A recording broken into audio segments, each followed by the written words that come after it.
ඔන්න මේ සැරේ අවුරුද්දට අපි මහත්තයාගේ ගමට ගියා. මොකද අම්මත් අවුරුද්දට එහෙ තනියමනේ ඉන්නේ.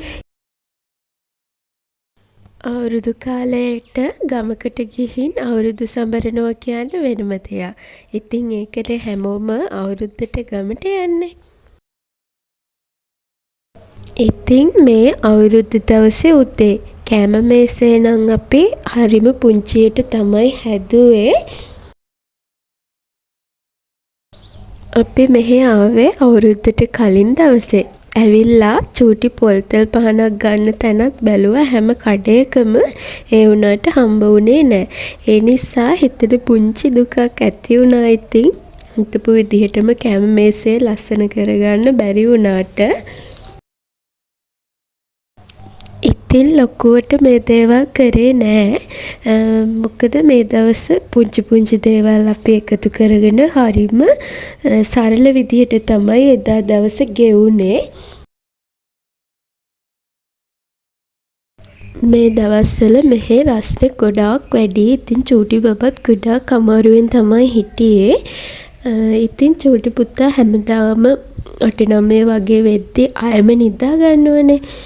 එයා නිදාගෙන නැගිටිද්දී එයාට හොඳටම උණ හැදිලා තිබුණා. ඇඟ හොඳටම ගොඩාක් රස්නෙයි.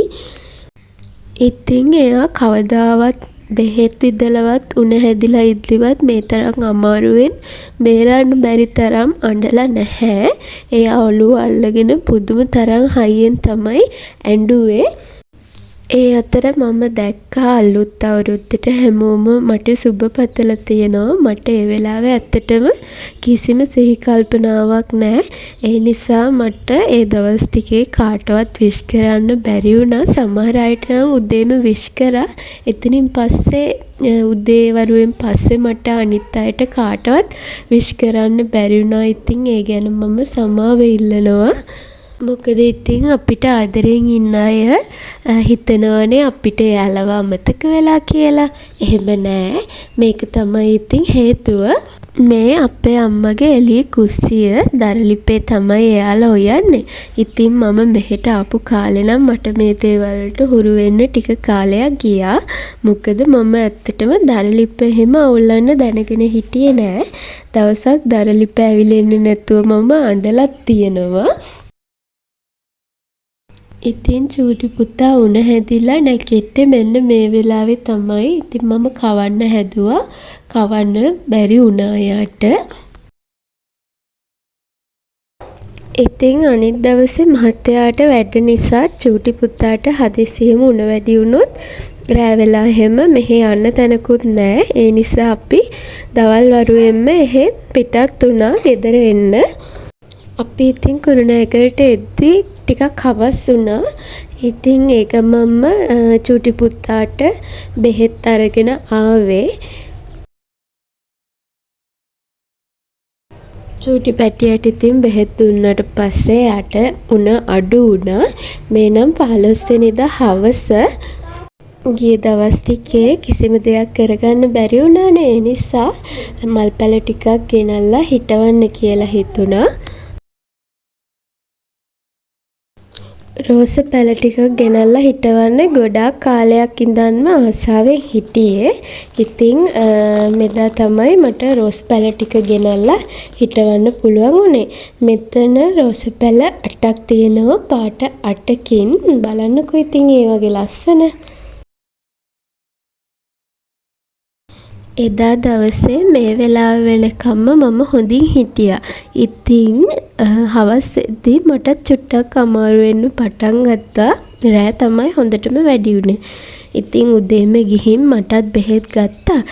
හැබැයි චූටි පුතාට ඒ වෙනකොට උණ හොඳ වෙලානේ තිබුණේ. ඒ වුණාට ඉතින් එයාට ආයෙත් මගෙන් බෝ වෙලා එයාටත් කැස්ස හැදිලා තිබුණා. ඉතින් මේ මල් පැල හිටවන්නේ මම 15 වෙනිදා හවසනේ. මම මේ කියන්නේ 16 වෙනිදා උදේ ගැන. ඉතින් ඒ දවස නම් මට ඔළුවවත් උස්සන්න බෑ. ඒත් ඉතින් චූටි බබාවත් බලාගෙන මට ඒ දවස හවස් වෙනකල්ම කොහොම හරි ගෙවන්න වුණා. මොකද ඉතින් ජොබ් එකක් කරද්දි නිවාඩු ගන්නවා කියන්නේ හරිම අමාරු වැඩක් නේ.